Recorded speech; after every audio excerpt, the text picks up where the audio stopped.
आपलं संपूर्ण आयुष्य शेतकऱ्यांसाठी समर्पित केलं तसे भूमिपुत्र श्रद्धेय तात्यासाहेब अशा सर्व महापुरुषांना मी सर्वप्रथम विनम्र अभिवादन करते. आजच्या या निष्ठावंत शिवसैनिकांच्या मेळाव्यात क्रांतीचं बीज पेरण्यासाठी अगदी तात्यासाहेबांपासून या पाचोरा भडगाव वर विशेष प्रेम असणारे महाराष्ट्राचे बुलंद लोक आदरणीय संजयजी राऊत साहेब, मला असं वाटतं की या बुलंद तोफेला सलामी देण्यासाठी आपण सगळ्यांनी टाळ्यांच्या कडकडाट करून त्यांचं स्वागत करावं.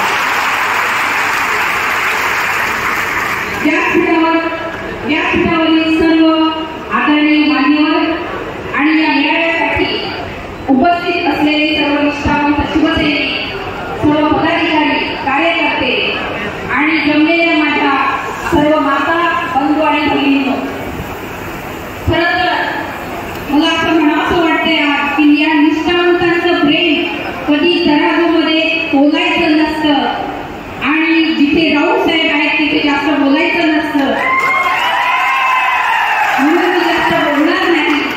पण कारण की साहेबांना इथे येऊन सगळ्यांचा हिशोब घ्यायचा आहे, त्यामुळे मी जास्त बोलणार नाही.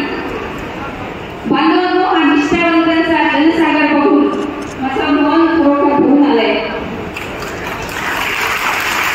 जे गद्दारी करून गेले ते इतिहासाची जीर्ण पानं होती आणि आता समोर जे आहेत ते इतिहास घडवणारे निष्ठावंत शिवसैनिक आहेत. आणि या निष्ठावंतांच्या हातातली जी मशाल आहे त्या मशालीने येणाऱ्या विधानसभेत हे गद्दारीचं पाप जे आहे ते जाळायचं आहे. ही मशाल इतिहास घडवणार आहे.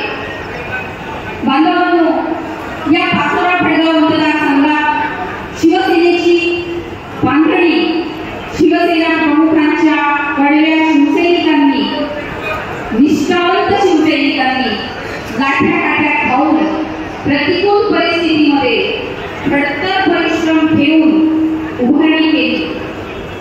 सत्ता नसल्यामुळे प्रचंड हाल अपेक्षा सहन करून त्यांनी संघटना जिवंत ठेवली.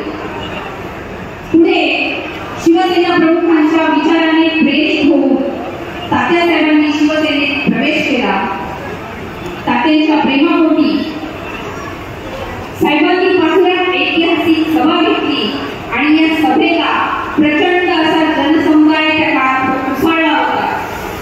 तात्याच्या रूपाने या शिवसेनेला एक नवीन ऊर्जा मिळाली आणि शिवसेनेचा पहिला आमदार या पाचोरा भडगाव मतदारसंघाला मिळाला. एक नवीन दिशा मिळाली आणि 10 वर्ष विजयाची घोडदौड चालू राहिली. मग ते बाजार समिती असेल, जिल्हा परिषद असेल, पंचायत समिती असेल किंवा नगरपालिका असेल, सगळ्याच ठिकाणी शिवसेनेचा जो भगवा आहे तो डौलाने खडकू लागला. तात्यांच्या नेतृत्वाखाली निष्ठावंतांची मोठी फौज उभी राहिली.